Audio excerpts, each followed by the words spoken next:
What a lovely day. Such a lovely day. I was in the office working away. Then I decided, you know what? I'm just gonna go for a walk. Go for a very, very nice walk on this lovely day. Very beautiful. The sun is out. For me, once I see the sun, I'm good. I'm all good. I have nothing to complain. Practicing my gratitude, attitude of gratitude, you know, and just keep things simple. Keep things very, very simple. I never let anything bother me anymore. You know, pressures of life are there. You can't run away from them. That's the reality. You know, living life on life's terms. It's accepting the responsibility.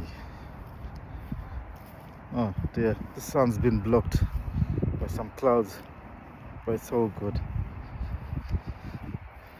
It's another day, another life, another opportunity to be grateful. I went to work today. It's a new job I just started. I just finished my probation and I walked into work. I know a few people, so that's good. Really good, the fact that I know a few people. But the majority of the people there know each other. So sometimes while I was working, I could feel a sense of insecurity come over me because everybody knew each other and everybody's laughing away, talking to each other. And that, you know, that insecure feeling made me, you know, coil inside of myself and just feel as if I don't belong. I don't know if you guys have ever had that feeling, I don't belong here, or I'm not worthy to be here. And yet I am worthy, and yet I belong. You know, so it creeped up on me for a minute, then I just wiggled it away. And it just comes from a low self-esteem. And slowly and gradually I'm managing how to come out of it. That imposter syndrome. You know. And it's funny, the way I feel about myself is not needed. You know, because I judge myself too harshly. You know, that self-critic that's deep down inside of me. I judge myself too harshly and it's not needed. You know, so I don't know if you guys can relate. I'm sure you can, but I just wanted to reflect on that. You know, so I'm freeing myself from that insecure thought. Yeah, nurturing my inner child and knowing that I'm worth it. I'm full of abundance and great resources. That I'm important, that I'm needed, that I have a lot of qualities to provide. I've got my talents, got my unique style, unique way of doing things. So it's important for me to always reflect and know that I'm worth it, that I'm beautiful, that I'm great. Yeah, so it was yeah, now I can catch it. I can catch that feeling and just nip it in the bud. Just nip it in the bud and see the positive, see the good. Came out of work and said, let me take a stroll. I can use my legs, you can see, and my vision is more clearer now. Life is better. Sanity has returned. When I say sanity, a lot of people think, oh, were you in an asylum? Were you sectioned? No, a lot of us walk around, you know, chained to our insane way of thinking. When I say insane, that self-judging, that low self-esteem, that feeling of worthlessness, that feeling of hopelessness, feeling useless. That was my insanity. And eventually I tried to seek sanity by drinking my problems away and just hiding my head like an ostrich. So if you're struggling with identity, if you're struggling with feelings of worth, I can relate. I've been there. Really struggled with it. You can break free of it. You have to reach a point where you get tired, you get sick and tired of being sick and tired, and realize that fear is a very thick but very thin blanket that surrounds us, and we feel inadequate. That's what fear is to me. So once I broke off that fear, I just realized, hey, I've been a victim of my own thoughts. You know what they say about the brain and the mind, that the mind is a very powerful tool. It's a beautiful servant, but it's a cruel master. So I was a slave to my mind. But you can't break free. I mean, if I broke free, trust me, you can. I was telling this to somebody the other day, because they were telling me they can't do it, and I told them, if I can do it, then you can. Take it from me. I'd counted myself out.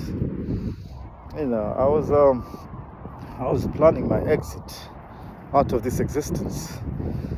Little did I know that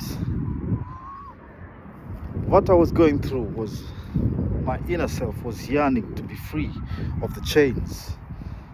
Clinically, they'll say, you're depressed. Clinically, they'll say you're going through a psychosis. But deep down, spiritually, you're going through a very tremendous transformation. Something wants to break free. Your true identity wants to come out, So, I mean, when somebody explained to me about spiritual depression, that was quite an enlightening process for me. And I'm grateful that I'm not on any medication, that I'm not chained up in any mental facility, that I'm not chained to any substance or,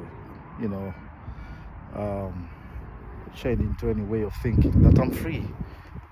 I'm actually free. I can do spontaneous things, I can be of this world, but not be of this world necessarily. That we are meant for a greater way of living. That I cannot live in fear anymore.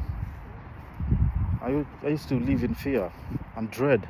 I used to wake up and just all my thoughts would just flood into my head, and the next thing you know, I'm worrying.